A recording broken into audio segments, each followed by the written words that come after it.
आपको बता दूं कि ये हमारे भारत के current prime minister Narendra Modi ji हैं, जो साल 1975 की इमरजेंसी के टाइम अपना भेष बदलकर सिख बन गए थे ताकि वो जेल जाने से बच सके और सीक्रेटली इंदिरा गांधी के खिलाफ आंदोलन को कंटिन्यू कर सके। 25 जून साल 1975 का वो दिन जब इंदिरा गांधी के द्वारा इमरजेंसी की घोषणा की गई थी, इसे आज भी भारत के इतिहास का सबसे काला दिन माना जाता है। इस दौरान 21 महीनों तक इंदिरा गांधी ने पूरे भारत पर अपना अकेले का राज चलाया और ऐसा कहा जाता है कि इमरजेंसी के समय का फायदा उठाकर उन्होंने भारत के कानून को जड़ से कमजोर कर दिया।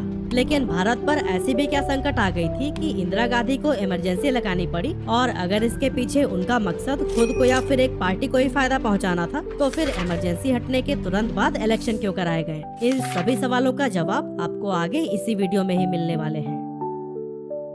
तो दोस्तों, साल 1966 में जब उस टाइम के प्राइम मिनिस्टर लाल बहादुर शास्त्री की अचानक मौत हो जाती है, तब इंदिरा गांधी भारत की नई प्राइम मिनिस्टर बनती हैं। और फिर अगले ही साल 1967 में हुए जनरल इलेक्शन में जीत के साथ वो जनता का विश्वास भी हासिल कर लेती हैं। भारत का गरीब तबका अपनी नई प्राइम मिनिस्टर से उम्मीद लगाए बैठा था और इंदिरा गांधी भी उनसे गरीबी हटाने के बड़े बड़े वादे करती हैं। साल 1967 में इंदिरा गांधी की कांग्रेस सरकार भारत के टॉप 14 प्राइवेट बैंक्स को नेशनलाइज कर देती है ताकि इन बैंक्स के ब्रांचेस को छोटे छोटे शहरों और गांव में भी खोला जा सके, और इस कदम से छोटे इंडस्ट्रीज, बिजनेसेस और गरीब किसानों को बैंक से लोन लेने में आसानी हो सके। लेकिन उस टाइम ग्राउंड लेवल पर करप्शन इतना ज्यादा था कि इंदिरा गांधी के इस फैसले से गरीबों को कोई फायदा नहीं मिल पाता है। ऊपर से JRD टाटा और JD बिरला जैसे बड़े उद्योगपति इंदिरा गांधी के सरकार पर भड़क उठते हैं, क्योंकि उन लोगों ने इन प्राइवेट बैंक्स के शेयर्स में बहुत ज्यादा इन्वेस्ट किया हुआ था, जो कि अचानक से सब डूब जाता है। इन्हीं बैंक्स के शेयर होल्डर्स में से एक RC कूपर सरकार के इस फैसले के विरोध में सुप्रीम कोर्ट चले जाते हैं,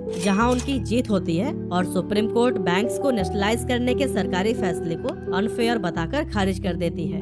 लेकिन इंदिरा गांधी की सरकार को ये फैसला इतना नामंजूर था कि वो कोर्ट के खिलाफ जंग में उतर जाती है। इंदिरा अगले ही साल भारत के कानून में एक बदलाव करती हैं और कोर्ट के फैसले को पलट कर रख देती हैं। इस बदलाव को 25th अमेंडमेंट का नाम दिया गया है। इसके जरिए इंदिरा गांधी की सरकार सुप्रीम कोर्ट की पावर्स को काफी कम कर देती है। इसके कुछ सालों के बाद से दोबारा से सुप्रीम कोर्ट और इंदिरा गांधी की सरकार की टक्कर होती है, जब प्रिवी पर्स का मामला कोर्ट में आता है। एक्चुअली दोस्तों, आजादी के टाइम सभी राज्यों को भारत में मिलाने के लिए भारत के लीडर्स ने राजाओं और महाराजाओं को ये वादा किया था कि उनके परिवार को हर महीने भारत सरकार की तरफ से कुछ अमाउंट दिया जाएगा, और इसे ही उस टाइम पर प्रिवी पर्स कहा जाता था।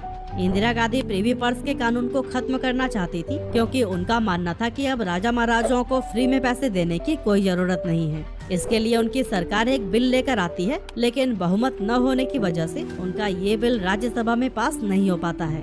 यहाँ पर भी अपनी बात मनवाने के लिए इंदिरा गांधी सरकार अपना दिमाग चलाती है और ये घोषणा कर देती है कि अब ये रूलिंग फैमिलीज यानी कि राजा महाराजा की फैमिलीज को रिकॉग्नाइज ही नहीं किया जाएगा, यानी कि अब से न कोई रूलिंग फैमिलीज होगी और न ही उन्हें प्रिवी पर्स देने की जरूरत पड़ेगी। इसके बाद से ये मामला सुप्रीम कोर्ट में चला जाता है, जहां सुप्रीम कोर्ट सरकार के इस अनाउंसमेंट को गैर कानूनी डिक्लेयर कर देती है।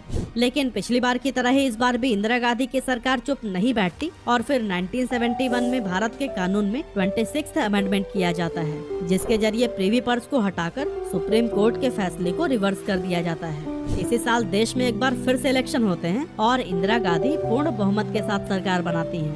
दोबारा सत्ता में आने के बाद इंदिरा गांधी पर जैसे पावर और पॉलिटिक्स का भूत सवार हो जाता है, और फिर वो ऐसे ऐसे डिसीजंस लेती हैं जिससे वो भारत पर कंप्लीट कंट्रोल जमा सके।